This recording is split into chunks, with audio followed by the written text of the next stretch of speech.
le passé, lui, il existe plus que le futur, surtout si nous sommes libres, puisqu'à ce moment-là, le futur, il n'est pas écrit. Bon, ça me fait penser, puisque Michel nous a servi une plaisanterie, il y en a une autre, c'est pas une plaisanterie, c'est une anecdote, qui a un rapport avec la politique. C'est un jour un chroniqueur, journaliste d'audiovisuel, que vous connaissez, Alain Duhamel. Et il a eu quelques petits soucis parce qu'il a dit « je voterai pour François Bayrou ». Je crois qu'il avait dit ça. Et il a expliqué ensuite que dans son esprit, c'était pas un engagement de voter pour François Bayrou. C'était aussi bien un conditionnel avec un S au bout qu'un futur. C'est-à-dire qu'il pourrait éventuellement voter. Il n'avait rien contre François Bayrou. C'est ça qu'il voulait dire. C'était pas plus. Et du coup, il a été évincé de la campagne. En français, ça ne se dit pas de la même façon. Voilà. Je voterai AI ou je voterai AIS. Oui, mais si on est du sud. Je voterai. Il faudrait savoir de quelle région de France il vient. Je sais pas, il est du sud, Bayrou. Bon, non, mais je parle pas de Bayrou, je parle de Duhamel dans ce cas-là. Ah, pardon, oui, excusez-moi. Oui, lui, il est du sud, on connaît. C'était une petite incidence. Alors là, il y a un truc, mais c'est presque hors sujet, étant donné ton exposé qui était déjà bien touffu comme ça. Je veux dire, fourni. C'est... en fait, j'en parle parce que j'ai déjà fait un exposé dessus moi-même. Il y a une expérience qui a eu lieu. Au départ, c'était une expérience de pensée. Pensée par un physicien théoricien du nom de Archibald Wheeler. W-H-2-O-L-E-R. L'expérience a par la suite été réalisée à 2 reprises, dont une en 2001, je crois, aux États-Unis. Et en France, elle a été réalisée aussi en, je ne sais plus, 2007 ou 2009. Et alors là, c'est facile à repérer, à retrouver, parce que c'était la thèse de doctorat d'un physicien nommé Vincent Jacques, et elle est in extenso consultable dans le détail. Même moi, j'ai réussi à comprendre, donc les autres, ils doivent y arriver facilement. Facilement, j'irai pas jusque-là. Mais enfin bon, ça, il se produit, c'est une expérience de physique, au cours de laquelle il se produit un événement A, suivi chronologiquement d'un événement B, qui ne peut pas être autre chose que la cause de l'événement A, bien qu'ayant eu lieu plus tard. Ah, c'est intéressant ça. Ce qui voudrait dire que la limitation que Descartes assignait au pouvoir de Dieu, l'homme ne l'a pas. Attends, j'ai pas suivi là.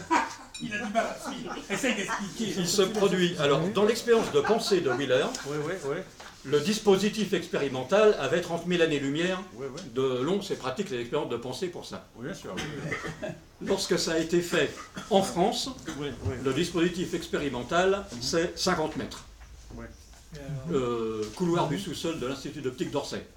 Bon. Et, alors, je vais être obligé de détailler l'expérience, ça va être un peu long.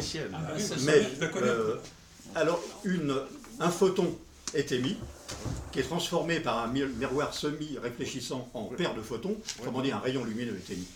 Et on s'arrange pour que ce soit des photons un par un, enfin bref, il y a un compteur de coïncidence qui permet d'identifier le photon au départ et à l'arrivée. Bon. Le rayon est émis à 30 mètres, de l'autre côté de la Voie lactée, et il passe par 2 circuits différents, puisqu'il y a un miroir semi-réfléchissant. Et l'un des photons est ensuite dupliqué au moyen ça s'appelle un convertisseur bas, qui permet de dupliquer le photon, de transformer le rayon lumineux en 2 rayons de fréquence 2 fois moindre. L'énergie est conservée. Il y en a un qui s'en va imprimer une plaque photographique, et l'autre continue sa route. Dans l'autre circuit, il n'y a pas ça. Puis, les 2 photons vont ensuite se retrouver, être réunis par des miroirs non semi-réfléchissants, et se retrouver face à un miroir semi-réfléchissant à son tour. Mais c'est pas possible. Le photon qui est arrivé sur la plaque photographique, c'est fini. Non, le rayon lumineux est à... Alors, là, je suis obligé de faire référence à une autre expérience qui a eu lieu pour la première fois en 1907. Et c'est vrai que là, il faudrait carrément un dessin. Je ne pensais pas que j'allais avoir... Heureusement, je sais qu'il y a Jacques ici présent, mais alors là, je vais être fort le solliciter si jamais j'ai un trou. Non, mais attends, mais on va y arriver. Faut pas rentrer dans le Mais si j'entre dans le détail, ça va être long. Hein. Non, mais ça m'a pris une demi-heure. Non, mais dis en 2 mots, bon, l'essentiel. En 2 mots. Voilà. C'est un café philosophique. Les deux photons. Oui. Alors, il y a le photon, le photon A, enfin, le rayon A et le rayon B. Le rayon B est dupliqué à un moment donné. De telle manière que il y en a la moitié qui s'en vont imprimer une plaque photographique. Donc nous avons le B et le B'. Ok. Puis, je ne sais plus si le rayon A est dupliqué lui aussi. Bon, c'est possible. J'ai plus tout dans la tête. Ensuite, on revient. Les deux rayons, A et B, se trouvent ensuite réunis pour venir frapper un miroir semi-réfléchissant, un autre, comme celui du début. Et il y a l'un des deux rayons qui, si on l'intercepte ensuite par un récepteur quelconque, plaque photographique aussi, dans l'un des deux cas, on peut déterminer quelle a été la trajectoire qui a été suivie. Et dans l'autre cas, on ne peut pas. Ouais, c'est une histoire de mécanique quantique, ça encore. Absolument, oui. C'est la même expérience que celle qui... Comment dire, la diffraction de l'électron et des choses comme ça. Ça a commencé en 1907. On s'est dit, bon, c'est une autre affaire. Là, c'était... On s'est demandé qu'est-ce qui se passe si les photons sont envoyés un par un. Il y a des franges et ils interfèrent quand même. Mais quand on se débrouille pour savoir de quel côté il est passé, il n'y a plus de franges d'interférence. S'il y a moyen de savoir de quel côté le photon est passé, de quel côté le rayon lumineux est passé, dans ce cas-là, on a affaire à une distribution gaussienne des impacts sur la plaque photographique. Et dans le cas inverse, si on ne sait pas par où il est passé, alors c'est des franges d'interférence. Non, mais ce qui m'intéresse, c'est que tu m'avais dit que l'homme peut faire ce que Dieu ne peut pas faire, c'est-à-dire faire que ce qui est arrivé ne soit pas arrivé. Bon, c'est là que c'est ça que je n'ai pas compris. Et tu rentres dans des détails techniques de... Eh bien, là, alors, ce que l'homme peut faire, c'est 30 000 ans plus tard, après l'émission du photon de l'autre côté de la Voie lactée, décider de mettre ou de ne pas mettre le miroir semi-réfléchissant. Comment ça, 30 000 ans plus tard? Oui, à un bout, à l'origine de l'expérience, lorsque le photon est émis, lorsque le rayon lumineux est émis qui va être séparé en deux. Ça a été fait il y a 30 000 ans. Puis, 30 000 ans plus tard, si on place le miroir semi-réfléchissant, alors je ne me souviens plus parce que ça fait longtemps que je n'ai pas fait, dans l'un des cas, on peut déterminer par où est passé le rayon lumineux. Oui, mais ce n'est pas la même expérience, c'est 30 000 ans plus tard. Et dans l'autre cas, on ne peut pas. Non, mais c'est une expérience similaire, mais ce n'est pas la même expérience. Si ça demande 30 000 ans, ah oui, mais attention. C'est une expérience similaire, ce n'est pas la même expérience. Mais n'oublions pas ce qui s'est passé. Il y a ce convertisseur bas qui se trouve, lui aussi, pas très loin du point de départ.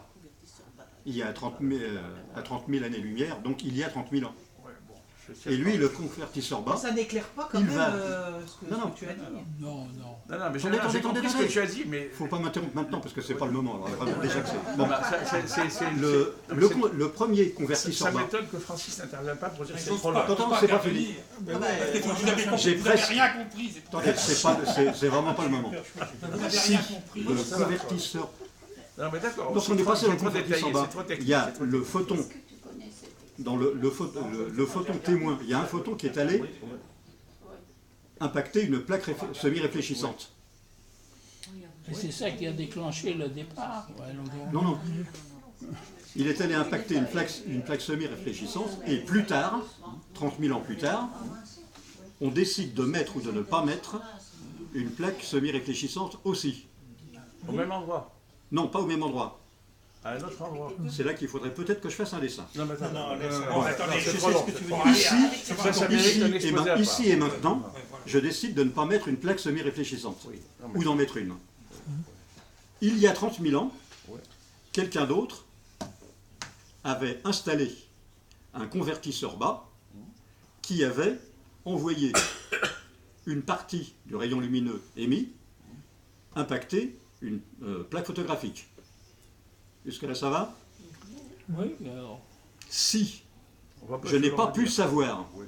de quel côté la lumière est passée, Ouais. alors je vais avoir des franges d'interférence. Ouais. Et dans ce cas-là, c'est ici qu'il faudrait que je puisse entrer dans le détail, mais on n'a pas le temps vraiment. Et dans ce cas-là, la plaque photographique qui a été placée 30 000 ans plus tôt, elle aussi, elle a la même chose, c'est-à-dire Oui, mais c'est des pas franges la même d'interférence. expérience, parce que tu prends une autre décision 30 000 ans plus Oui, mais tard. c'est Wheeler. Attends, Je c'est prends- quand même sérieux. il y a C'est 30 000 Wheeler ans. qui a imaginé ça. Je prends maintenant Ouais. une décision Oui. qui fait que, Oui. il y a 30 000 ans, Oui. lorsque le rayon est parti, ou presque, il a impacté une plaque photographique, soit en faisant des franges d'interférence, soit en faisant des impacts distribués selon une courbe de Gauss.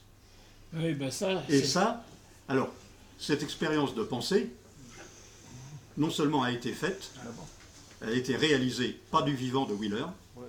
mais par un dénommé Kim en 2000 ou 2001, C'est où Orsay? et ensuite à Orsay, Ouais. par des gens de l'école de l'ENS de Cachan. Ah, d'accord. Oui, il s'appelait donc, vous pouvez vérifier ça, allez voir ça dans le détail. C'était la thèse de doctorat d'un physicien nommé Vincent Jacques, Jacques étant son nom de famille. On va regarder. D'ailleurs, je crois que dans le jury, il y avait Alain Aspect. Oui, mais ça, c'est pas une référence. Alors, là, je peux. Attention, Non, mais attends, je vais attends, répéter. Ah non, laisse pas attention. Dès qu'il Je vais parle, c'est la répéter. Attends, catastrophe. laisse-nous digérer d'abord. Non, mais c'est attends, bon, pour on va l'instant, regarder ça. Mais attention. Là, tu vas parasiter ce qu'il vient Non, de mais je dire. fais une remarque d'ordre général. Je fais une remarque d'ordre général. J'ai envie de... Non, mais on verra le détail. On verra ton détail de Jean Il y a pas de- Saint-Jacques. Non, il y a un truc très important que vous n'avez pas saisi, ni les uns ni les autres, surtout pas lui. Qu'est-ce qui se passe? C'est qu'on ne peut pas comprendre la mécanique quantique. Feynman, c'était pas un imbécile, Richard Feynman. Il a fait un bouquin, il a fait 3 tomes de physique, comme ça. Il était très clair et il a dit, j'y comprends rien. Il était honnête. Bah, ben, Alors moi je dis, j'ai compris. Moi j'ai compris. Pourquoi? Malhonnête alors. Non, mais quand même honnête. Non, parce que moi j'ai compris. J'ai compris que vous ne pouvez pas comprendre avec les raisonnements réductionnistes que vous faites. Il faut passer par le cosmique. Et si tu passes par le cosmique, même si ton photon il est au bout de la voie lactée, il faut faire un raisonnement cosmique. Qu'est-ce que tu en penses, Christian, de mon attitude? Eh bien, alors, moi, je vais répondre pour détendre un peu l'atmosphère. L'histoire de la prière de l'Américain. Hein. Alors, il dit, mon Dieu, est-il vrai que pour toi, 1 million d'années, c'est comme une seconde? Ah ben oui, bien sûr. Et est-il vrai pour toi qu'1 milliard de dollars, c'est comme $1? C'est évident. Est-ce que je peux te demander $1? Alors, Dieu répond, mais bien sûr, attends une seconde. Pourquoi le temps, c'est de l'argent? Non, mais attends, j'aurais une autre question à poser à Christian, bon, qui rentre davantage dans le cadre de son exposé. Bon, tout à l'heure, j'avais posé la question de la lumière. Hein. Tu m'as répondu en sortant de Poincaré, bon, très bien.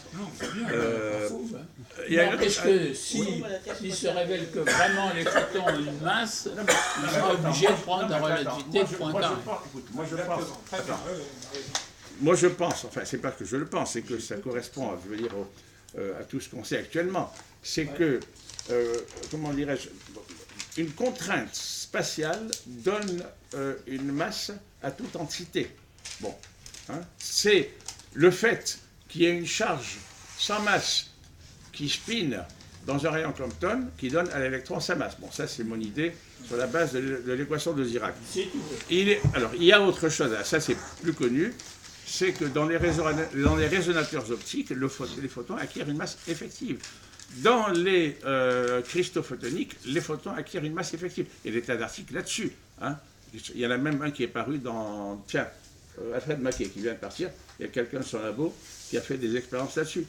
Paru dans le journal suédois là, qui est utilisé pour les prix Nobel. Donc c'est des choses sérieuses. C'est une chose que... Alors, moi je considère que dans le même ordre d'idée, le photon ne pouvant pas, je veux dire, sortir de l'univers, sa masse effective peut être estimée par le rayon Compton du photon, en prenant pour rayon Compton le rayon de l'univers, et tu as M égale H bar sur... M égale H bar sur RC, où R est le rayon de l'univers. Tu as une masse effective. Pourquoi? Parce qu'il est contraint. Alors dans un espace euclidien, total, plat, là, effectivement, il n'aurait aucune masse. Mais on n'est pas dans un espace euclidien. Bon, c'est une limite qui, comme dirait Francis, les limites n'existent pas. Alors moi, j'aurais une autre question. Bon, il y a quelque chose quand même dans cette histoire du temps qui va dans un sens et pas dans l'autre. Moi, ça me fait penser à quelque chose d'autre, qui est la pesanteur. Hein. Alors, pour les anciens, les deux dimensions horizontales étaient équivalentes, alors qu'ils se rendaient bien compte que la verticale n'est pas équivalente. Hein. Et d'ailleurs, en relativité générale, la verticale n'est pas équivalente aux horizontales. On peut aller vers le nord, le sud, l'est, l'ouest sans faire d'effort, alors que pour monter, il faut faire un effort. Bon. Voilà. Donc, alors je me demande s'il n'y aurait pas, bon, alors là c'est je dirais presque de l'onirisme, et là je pense que Francis va apprécier, s'il n'y aurait pas quelque chose qui nous attire, de même que disons, la verticale n'est pas équivalente aux deux autres dimensions, puisque les deux autres dimensions sont réversibles. On peut aller au nord, puis au sud, à l'est, puis à l'ouest. Là, on peut aller vers la Terre, mais pas de l'autre côté. Bon. Eh bien, il n'y aurait pas quelque chose, mais qui n'aurait pas, évidemment, qui ne serait pas une grandeur d'espace, mais une grandeur de temps, qui nous attire en dehors. Alors, Francis dirait, c'est le grand cosmos qui nous attire vers l'extérieur du cosmos. Bon, oui. On peut imaginer une chose pareille. C'est clair. C'est une analogie, c'est une simple analogie entre la verticale, c'est une simple analogie entre la directivité de la verticale et l'irréversibilité du temps. Voilà, justement. Alors là, j'ai une remarque à faire à notre ami. Attends, c'est une question que je pose à... Oui, mais non, mais je fais d'abord une remarque avant ta réponse. Bon. Non, je fais une remarque avant ta laisser répondre. Non, parce que tout à l'heure, tu as invoqué l'expansion de l'univers. En fait, il n'y a pas d'expansion de l'univers. Il y a une récession des galaxies, comme je l'ai montré. D'accord. Mais pourquoi y a-t-il des récessions galactiques? Parce que dans le modèle sans Big Bang, dans le modèle permanent, s'il n'y avait pas ça, il y aurait l'application du deuxième principe. Et on finirait, les soleils s'éteindraient, on finirait dans la misère. Bon. Mais là, qu'est-ce qui se passe? Il y a des neutrons qui sont réinjectés en permanence. J'ai calculé leur taux. Il y a un neutron par siècle dans le volume d'une cathédrale qui apparaissent. Des neutrons. Pourquoi des neutrons? Parce que les neutrons sont chargés d'énergie et c'est eux qui remontent l'univers. Bon, et les galaxies sont évacuées. Donc j'ai répondu à ta question et j'ai répondu à la tienne. Non, tu n'as pas répondu. Là, merci. Merci les enfants, vous avez compris à quoi sert la récession galactique. Bon, écoute, c'est très intéressant, mais c'est des hypothèses qui sont tout à fait honorables. Excusez-moi, monsieur, vous êtes intéressé aux mathématiques pour faire des calculs.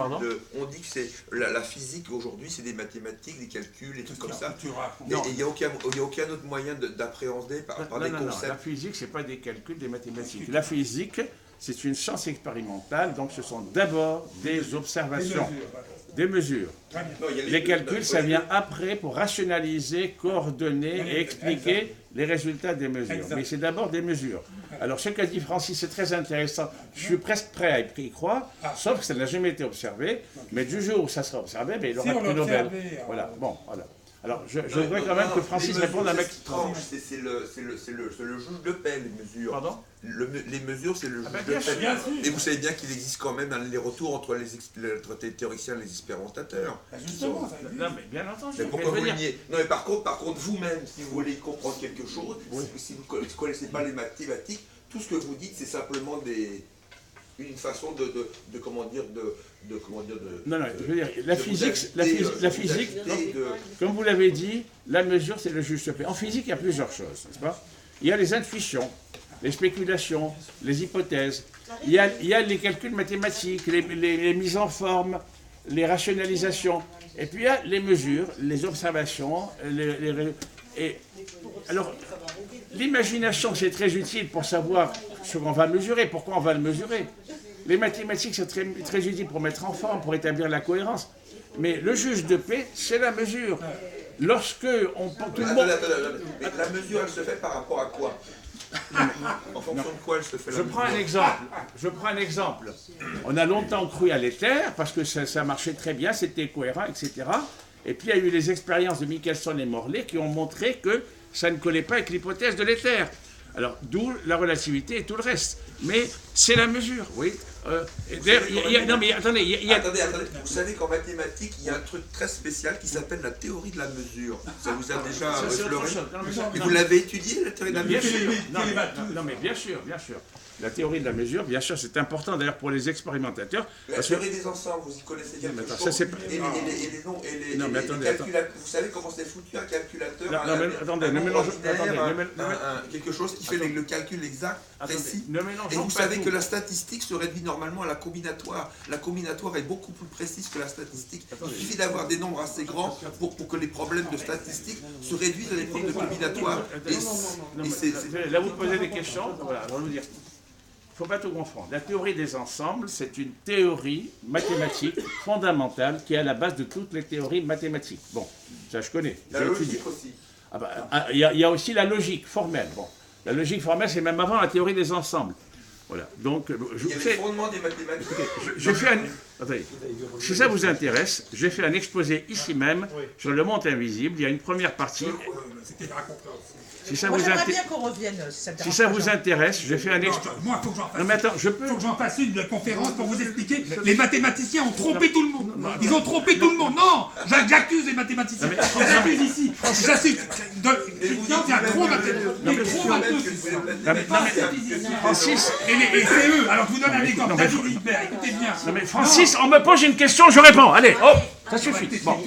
Attends, mais on me pose une question, je réponds. Moi, je te défends. Tu n'as pas à me défendre. Si, mais tu n'arrives pas à te défendre. Je peux me défendre moi-même. Et je peux me défendre de façon raisonnée. N'interviens pas tout le temps à tort et à travers. Les matheux sont accusés. Voilà. Oui, d'accord, les matheux sont accusés. Bon, voilà. Je voudrais qu'un peu de calme. Je voudrais qu'un peu de calme revienne. Nous avons ici un conférencier qui s'appelle Christian, s'il vous plaît. Et j'aimerais bien que Christian conclue cette petite réunion qui était bien sympathique, bon, qui a un peu viré au règlement de compte. Enfin, on est habitué, ce n'est pas grave. Les bateaux, c'est une honte actuellement. Une vraie honte. Bon, Francis, s'il vous plaît, de grâce. Jean voudrait dire quelque chose, mais Christian veut conclure. Non, bien sûr. Non, mais attends. Premièrement, je réponds à ce monsieur et ensuite j'ai répondu, ça va très bien. Non, tu n'as pas répondu et j'aimerais que tu ne répondes pas à ma place. Bon. J'aimerais répondre à ce monsieur et j'aimerais ensuite que Christian et pas Francis répondent à ma question. Absolument. Voilà. Donc, je réponds à ce monsieur. Bon. Alors, j'ai donné ici une conférence sur le monde invisible avec 2 parties. Dans la deuxième partie, je parle de tout ça. Des fondements des mathématiques, du rôle des mathématiques, de la division des mathématiques et de la position des mathématiques dans l'ensemble des sciences. C'est sur le site Philosciences, vous pouvez le voir. Bon. Maintenant, les théories mathématiques, c'est très intéressant. Les mathématiciens font un grand travail, mais il y a les mathématiques pures, très abstraites, avec des choses qui sont dans la pensée humaine. On se demande d'où ils les sortent. Alors là, vous regarderez le monde invisible. Mais il y a aussi les mathématiques appliquées, comme on dit. L'informatique, ce n'est qu'une des formes, un des courants des mathématiques appliquées actuelles. Les statistiques aussi, j'en parle dans cette conférence, très en détail. La question que vous avez posée, c'est qu'est-ce que la physique? La physique, c'est une discipline expérimentale, puisqu'elle étudie le monde. Voilà. Alors, dans l'étude du monde, il y a plusieurs choses qui peuvent jouer. Il y a l'imagination de celui qui étudie le monde, sa créativité. Il y a également la rigueur des observations qu'il peut faire.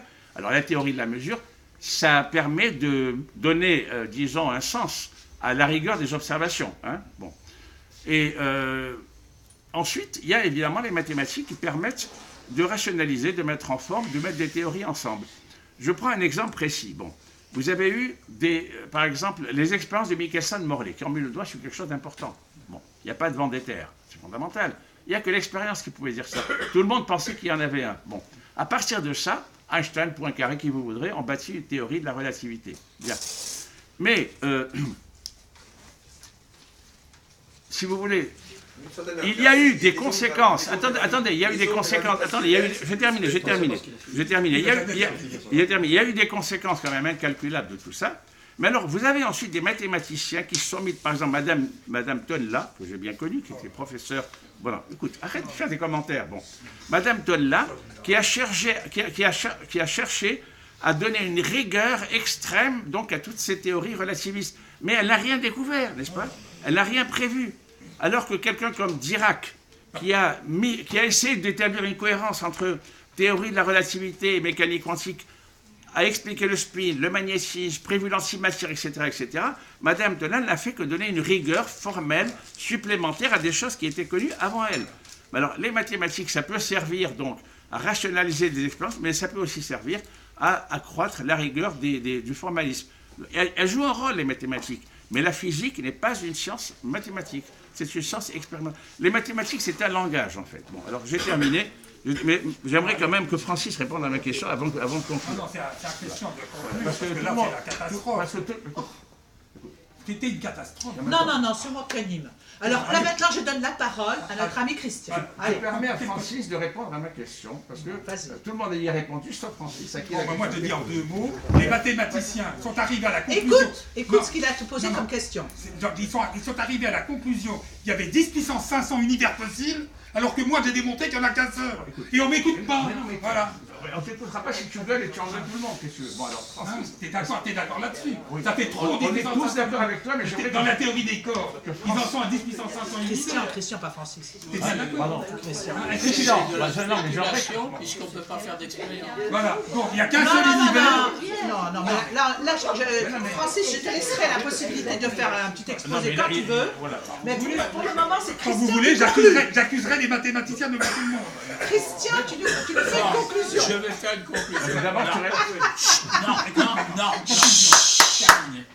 Bon, c'est mon professeur qui voulait nous faire comprendre la différence entre le temps et l'espace. Voilà. Il a dit ceci: le mois de février est le plus court, et bien malgré tout, l'homme le plus riche du monde est obligé de passer par février pour atteindre Mars. Bon. Alors que entre la Pologne et la France, il y a l'Allemagne, eh bien, pour aller en Pologne, vous n'êtes pas forcé de traverser l'Allemagne.